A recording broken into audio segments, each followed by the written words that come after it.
When you think of free energy, you probably think of the sun, where we take its energy and convert it into electricity using solar panels. This is made possible through photovoltaic cells.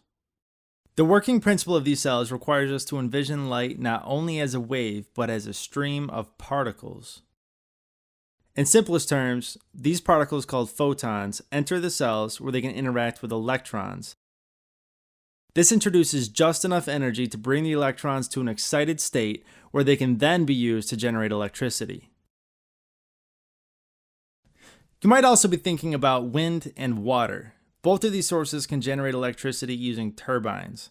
As you probably know, when wind passes through the turbine, it spins. We then take this rotational energy and convert it into electrical energy. And the same goes for your neighbor's DIY water wheel. Hey Dad, we'll go off the grid one day.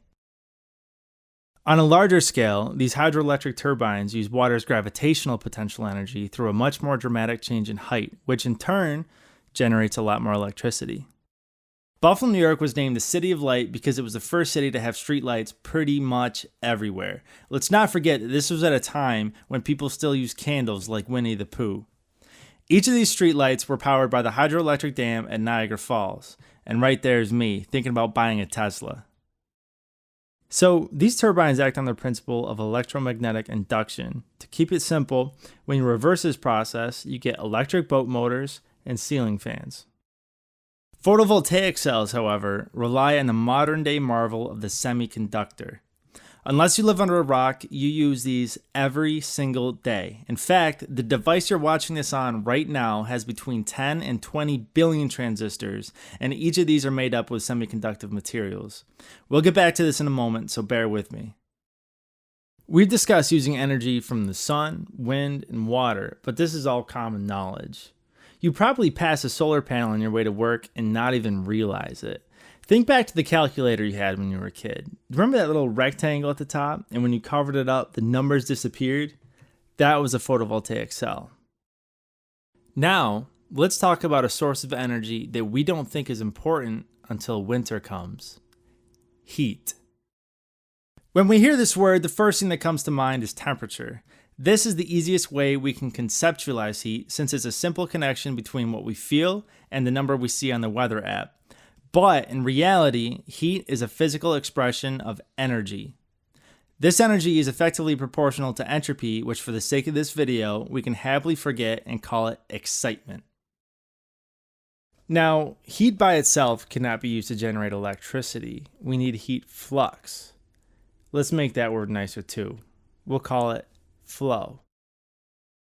Now that we have the excitement of particles and the flow of heat, we have everything we need to generate an electrical current. This can do anything between powering a light bulb to charging your phone. But before we get into that, let's dive into how it all works. What makes this all possible is the thermocouple. The thermocouple is comprised of semiconductor materials separated into two sides. One side is doped or altered to become negatively charged, known as an N-type semiconductor. The other side becomes positive, or a P-type semiconductor. The N-type side has free or extra electrons, and the P-type side is waiting to accept them into its open interstitial sites that we call holes. All we need is a little encouragement for these free electrons to leave their cozy home and hop into one of these spaces. This brings us right back to heat. The energy in this system comes from the heat source. The heat passes through the semiconductor and then dissipates into the heat sink. The presence of this heat source and sink creates a difference in temperature across a material. This is what we call a temperature gradient. This creates two definitive ends. One is the hot junction and one is the cold junction. As the heat flows into the material, the free electrons in the N-type semiconductor become excited and migrate to a region with less thermal energy, which is the cold junction. This has a similar effect on the P-type semiconductor, but the holes are pushed toward the hot junction since they are by definition a space that lacks an electron. The free electrons at the cooler end of the N-type semiconductor will now pass through the cold junction and into the P-type semiconductor. They do this to escape the high concentration of free electrons which repel each other and seek the open spaces that await their arrival. When we look at the system as it is, it appears unstable. The new electrons in the p-type semiconductor are now located at the hot junction, which has greater thermal energy, which is what they moved away from in the first place. However, there is now electrical potential, and when we connect the circuit and apply a load, that'd be your phone you didn't charge overnight, two important things happen simultaneously.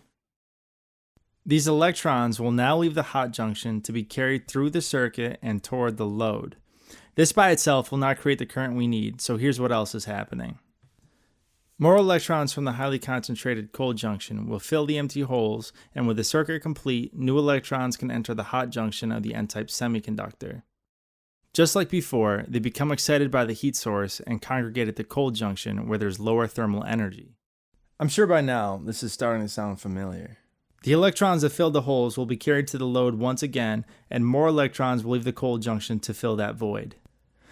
This cycle goes on and on and on, giving us an electrical current that we can use for anything.